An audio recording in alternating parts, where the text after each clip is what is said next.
దైవ దర్శనం కల్పించిన మా కాకతీయ హిల్స్ వెల్ఫేర్ అసోసియేషన్ సభ్యులందరికీ, ముఖ్యంగా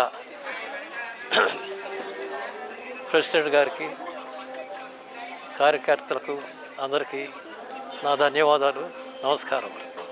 it is a great opportunity for me to visit A temple on this particular day, and I cherish the memories of my visit forever.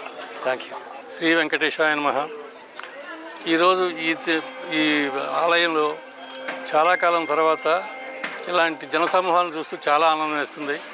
ఇది మన temple, మన colony టెంపులే కాకుండా చుట్టుపక్కల ఉన్న అన్ని కాలనీల నుంచి కూడా ఇక్కడికి విపరీతంగా జనం వచ్చి ఈ దర్శనం చేసుకున్నందుకు దీనికి ఇంత ఆర్భాటంగా అనండి. మన వైష్ణవాలయంలో ఆర్భాటం ఎక్కువ ఉంటుంది డెఫినెట్గాను. ఆయనకు చాలా ఇష్టం. ఇలాంటి సందర్భంలో వచ్చే జనసమూహాలను చూసి ఆయన చాలా ఆనందిస్తారు. ఇలాంటి కార్యక్రమం పెద్ద ఎత్తున చేసినందుకు మన ఆలయ కమిటీకి అందరికీ కూడా చాలా ధన్యవాదాలు చెప్తాను. ఈ వెంకటేశ్వర స్వామి గుడి వచ్చేసి 7 సంవత్సరాల క్రితం ఇదైంది. ఒకప్పుడు సరోజినీ నాయుడు నగర్, ఇప్పుడు వచ్చేసి కాకతీయ హిల్స్ పేరులో ఉంది. తర్వాత బ్రహ్మాండమైన అరేంజ్మెంట్స్, బ్రహ్మాండమైన ఇది భక్తుల సౌకర్యాలకు బ్రహ్మాండంగా అరేంజ్ చేశారు. వారికి టెంపుల్ కమిటీ తరఫున, మా తరఫున ధన్యవాదాలు తెలుపుతున్నాము.